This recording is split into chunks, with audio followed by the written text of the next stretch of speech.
Hello everyone, সবাই কেমন আছেন? আমি কিন্তু খুব একটা বেশি ভালো নেই। একটু ঠান্ডা, একটু জ্বর। তাতে কি? তারপরেও তো আমাকে ভিডিও বানাতেই হবে, তাই না? তো আসল কথায় চলে আসি। তোমরা কে, কে আছো আমার মতো সব রকমের গাছ লাগাতে অনেক, অনেক পছন্দ করো? আমি কিন্তু সবজি গাছ, ফুল গাছ, ফল গাছ এগুলো লাগাতে ভীষণ পছন্দ করি। আসলে আমি বাড়ির মধ্যে চারিপাশে যতটুকু জায়গা আছে মনে হয় না আমি কিছু ফাঁকা রাখি।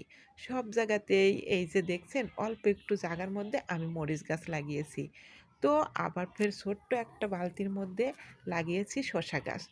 আসলে ছোট, ছোট জিনিসের মধ্যেও যদি লাগানো যায় উঠানে চারিদিকে মানে রাখলে পারেই কিন্তু সবকিছুই খাওয়া যায়। আমার ছেলে বায়না ধরেছে আমি বিরিয়ানি রান্না করছি। আসলে আমাদের সবজি বাগান আছে বাগানের মধ্যে। কিন্তু বাড়ির মধ্যে দেখা যায় কিছু, কিছু যদি মানে সবজি লাগানো যায়, একেক সময় বাগানে যেতে টাইম লাগে তাহলে তাড়াহুড়া করে এখান থেকেই বাড়ির মধ্যে থেকেই নিয়ে মানে সালাদটা বানানো যায়। তো আমি তো আসলে এগুলো সবজি সবকিছু বাড়ির মধ্যেই লাগাই। আমি টমেটো, কাঁচামরিচ, শসা আরও কিছু কিন্তু আমি ধনেপাতাও লাগিয়ে থাকি বাড়িতে। ওই যে বিদেশে ধনেপাতা আছে না? সেটা কিন্তু আমি বাড়ির মধ্যে লাগাই। আসলে সবকিছুই কিন্তু আমি নিজ হাতেই লাগাই। আমার ফল, ফুল এগুলো আমার লাগাতে খুব ভালো লাগে। আমি ছোটবেলা থেকেই অভ্যাস, আমি সবকিছুই নিজে হাতে লাগাই। আর বাড়ির মধ্যে সবকিছু অল্প, অল্প থাকলে একেক সময় দেখা যায় নাই, এটাতেই আমার চলে যায়। এই যে এখানে কয়েকটা ধনে গাছ হয়েছে, এখান থেকে কয়েকটা ধনেপাতা নিয়ে নিচ্ছি।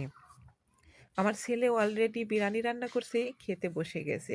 আমাকে বলছে, "আম্মু তাড়াতাড়ি তুমি আমাকে একটু সালাদ বানিয়ে দাও।" তো আমি তো এখন বাগানে যাই আসলে তাড়াহুড়া করে মানে সময় পাবো না, ও খাওয়া শুরু করে দিয়েছে। তো কি করব? বাড়ি থেকেই যে কটা গাছের যে ফল ছিল সবগুলোই, এগুলো কিন্তু বাড়ির মধ্যেই আমার সব। কাঁচামরিচ, শসা, টমেটো, তারপর ধনেপাতা এগুলো সব আমার বাড়ির মধ্যেই। তো খুব তাড়াহুড়া করে চলতেছিলাম। আবার ভাবলাম একটু ভিডিও করে সবার সাথেও শেয়ার করি। তাহলে সবাই একটু দেখলে একটু সবারই সুবিধা হবে। বাড়ির আঙিনায় সবাই যেন এভাবে লাগিয়ে নেয়। এজন্যই কিন্তু মানে সবাইকে একটু দেখানোর আমার উছিলা। আসলেও আমি দেখাতে চাই যে বাড়ির আশেপাশে মানে অল্প জায়গার মধ্যেও কিন্তু এরকম হয়। আমি সবসময় মানে আগে থেকে আমি এরকম ভিডিওই বানাতাম। এখন বেশ এরকম ভিডিও বানানো হয় না। এখন দেখা যাচ্ছে আমি রাস্তার ভিডিও একটু বেশি দেই। তো ভাবলাম আজকে একটা ভিডিও বানিয়ে দেই। আজকে আমি একটা লং ভিডিও বানাই ৩ মিনিটের একটা ভিডিও বানিয়ে আজকে সবার সাথে শেয়ার করব। বাড়ির আঙিনাতেও কিন্তু সবকিছুই লাগানো যায়। আমার সালাদটা কিন্তু অনেক সুন্দর হয়েছে। আমি কিন্তু ১ পিস খেয়ে দেখলাম অনেক মজার হয়েছে।